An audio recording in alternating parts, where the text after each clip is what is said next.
Hi, my name is Michael Frechette. I'm the principal at Our Lady of Mount Carmel in Meriden, Connecticut. As you are aware, we are not in school for the foreseeable future. I was thinking, how can I and what can I do to help motivate our students to read? So why not use social media to read to our students and give parents some tips on that will make it useful, beneficial for our students and for the parents as well. If there's a positive response, I'll continue to do this on a daily basis. I'll use different reading levels. I'll provide different tips every day, and maybe even have a special guest. Reading is very important. I've often said if we teach our children to read and love to read, we've done our job. So I'm going to read a book every day and give parents some tips, and hopefully we'll help our students learn to love reading. It's a good time to turn off the TV, turn off other social media, and spend some quality time with your children and look back and use their creativity, talk about the senses, and really just enjoy the time you have reading with your children. I've read at every level of preschool, elementary, middle school, high school, the university level, and adult levels with creative dramatics and reading. Everybody really loves to be read to. There's something very romantic about sitting with a book. So it's important that you do this every day, spend some time with your children, and reading aloud and storytelling actually improves every aspect of reading. So this book is called Little Chicken Chicken. The author is David Martin, and it's illustrated by Sue Heap. David Martin actually was a reading specialist when I was in St. Johnsbury, Vermont, and it's a great book.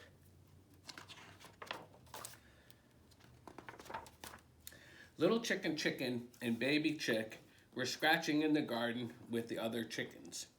"Look," said Little Chicken Chicken, "I found a string. I'm going to make a tightrope out of it." "That's nice, dear," said her mother. The other chickens looked up and laughed at Little Chicken Chicken. "Some tightrope," they said. Little Chicken Chicken put her string in a box inside the chicken coop and started doing backflips. The next day, she found 2 round black stones. "Look at these stones," she said. "They fell out of a thundercloud. See, that's why they're so dark." "Oh, really?" said the rooster. And he and the big chicken, they all laughed. Then the little chickens began to tease her. One of them had a bent nail. "Here's another thundercloud," said Silly Chicken Chicken. "And there's some wind," they said, and they blew dandelion fluff at her. That afternoon, Little Chicken Chicken found a sparkling glass bead. She put it away with her other toys and didn't tell anyone about it. Soon, the wind picked up and ruffled the chicken's feathers. "Feels like it's going to rain," said Little Chicken Chicken's mother.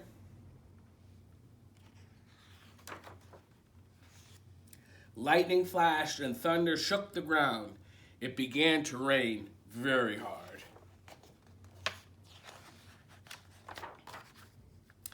The chickens ran into the coop and huddled together. Suddenly, the wind blew away a piece of the roof.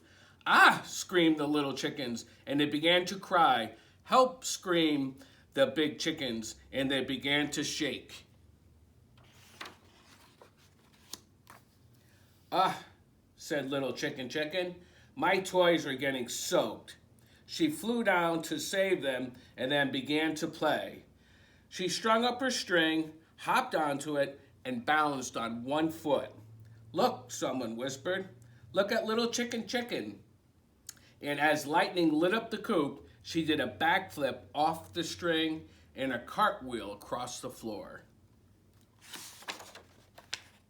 The rooster applauded. "Ladies and gentlemen," he said, "it's Little Chicken Chicken's Thunderstorm Circus. Do more," everyone said, "please."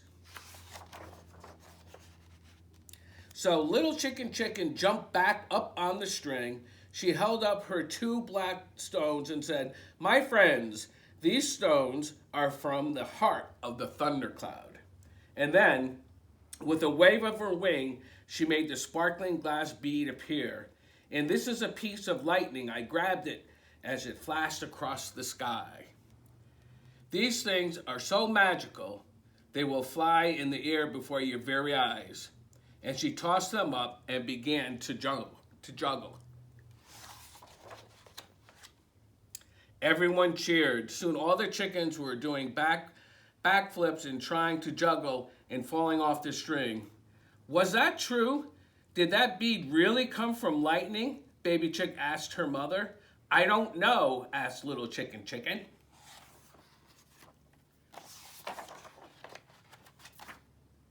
But just then the rain stopped and everyone went outside. "Look, I found a thunderstone," said one little chicken. "Me too," said another. "And I found a piece of lightning." But Little Chicken Chicken didn't hear them. She was too busy chasing grasshoppers. "Watch out," she shouted, "leaping Dynamosteramus." "Wait for us," the other chicken said. And off they went, jumping and shouting and flapping across the garden. The end. This is a terrific book. What I would suggest is you ask your children what the author is, what the illustrator is, what do they do. Have them retell the story. Have them sequence how things happened in the story. What did you like about the story? What happened? What would happen if? Tell me about anything in the story. What is the main idea? List the characters. Can you tell me about this? Maybe use other words for different vocabulary throughout the story. These are just a few discussion points that you can have with your children. Again, I hope you found this useful and use this to engage your children on a daily basis. And if you need books, just give me a call or email me at the office, and I'd be more than happy to arrange a time for you to pick up some books from our library. And we'll continue doing this as long as we need to. So be well, be safe, God bless, and peace.